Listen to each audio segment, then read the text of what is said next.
very disappointed in the overall effort, especially the first half. I thought we put ourselves in a big hole in the first half. Was able to respond in the second half, made some changes, some adjustments, and then we took the lead 52-51, and then we just had a couple of dumb possessions. You seem to be using, was it diamond and one on Robinson? We had a boxing one. We had Richard Hebert, number 5, on Will. He had his way with us in the first half, and it really had his way with us the whole game. With 26 points and 11 rebounds, great game for him. Last 2 minutes of the game, I mean, you guys clawed all the way back, took the lead. It kind of felt like you had momentum, and then it just kind of fell apart. Did something change? Did you see something on the floor, or did you just? No, it was just, we had the jump ball, and they had the possession arrow. Players just didn't quickly enough get the ball out of there. The double team came real quick. He just held on to the ball. They tied it up, and then I don't know. Did we foul Will on the next possession? He was shooting 1-on-1, made 2. He had the offensive rebound, lay in, and then foul. Yeah, and then that put them up by 1. And Derek, the next possession, I think had tried to split the 2 defenders, and they stole and went the other way, put us down by 3.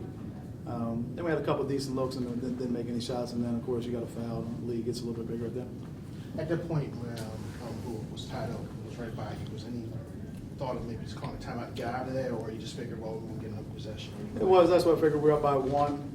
But 2 minutes ago, I like to keep my timeouts just in case if we're getting into trouble. So the thought was there. That was my first reaction, was to call it. Then you got to trust the player. You hope he gets the ball out of there quick enough. But 2 minutes ago, I needed the 2 timeouts at them. It seemed like a couple of times during the game you guys got maybe a little too comfortable settling for 3-pointers. Mm-hmm. Did you kind of see it that way, or? Oh, without a doubt. We shot 22 threes. Again, that's not our forte. We want to get the ball in the middle. They played a flat 3-2 zone. We want to get Gary to attack Mamadou, and we got the 2 fouls. And then from there, we stuck with a little bit, and then made some other different calls in the second half. But we made the run. We challenged them at halftime to make the run, which we always do. In the last 3-4 years, we haven't lost a game by probably double digits. So we're always going to make a run. It's just we got to tighten up on some of the possessions down the stretch. It was a similar situation last year against Potomac, where we had the 1-point lead with 4 minutes to go and had a dumb possession. And then the possession is still plenty of time to go. The game's not over until the final one, so you got to keep battling, taking smart shots and that thing. But like I said, you tip your hat to the Oakland Mills. We just didn't come on top. They made enough plays to beat us today. But I'm very proud of our seniors, their effort. And at the end of the day, this is a great opportunity for them to learn some adversity. How do you respond from it? And it happens in life. People lose their job, different things go on. How do you respond to adversity? So the sun's going to rise tomorrow. They're all going to get up. Nothing's wrong with them. They're teenagers. At the end of the day, we probably as coaches take the loss a little more harder than they do. So they'll bounce back. One of our main goals is to get our seniors somewhere. So that'll be our next step, is to make sure they're in the college and getting a free education next year. Coach, you guys, I know it's just a scrimmage, but you'd seen them early in the year. Yeah. So you knew kind of what to expect. Was this the team that you guys saw earlier, or, obviously Mamadou didn't play, I know, early in the year, but. Yeah, like I said, I watched about 10 games on them, and we had a 2-hour walkthrough this morning. We went over everything. The 3-2 zone was what we thought. Teams that go zone against them, either Will goes in a high post, or they try to use Mamadou to do it for a backdoor lob. So Mamadou likes to run the short corner a lot. I thought we held him in check. Number 5 can shoot the ball, so we were worried about him. Number 4, I thought, was just kind of, he's a football player, track guy. I think he's just an athlete out there. And number 1, we were worried about him getting into the paint for penetration. We really wanted to sag it in. That was the game plan. Force them to shoot a lot of threes. They only took 10. They made 71 on the season, so that's an average of 3 per game. So that was the goal, was to force them outside. But we just allowed too many easy baskets inside. And it's a story. I'm pretty sure Glenn and Derek have followed us. Inconsistent. I'm looking at the box score. Yesterday we had 4 guys in the double digits. Today only 2.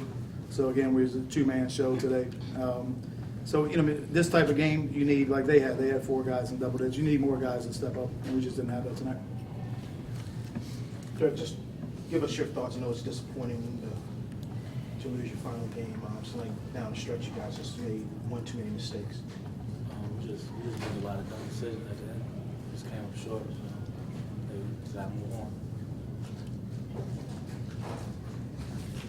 Derek, what are you thinking when you take the lead? I mean, you guys haven't been leading the whole time. Are you feeling? What are you feeling like at that point, and where do you think it kind of slipped away? Like Coach Martin said, it slipped away when Richard got trapped and got the jump ball. And after that, like they came in and scored, then fouled with Will, and I turned the ball over. Then we just like slipped away from there. Gary and Dimitri, you guys both transfer in here. Your first year here at Patterson.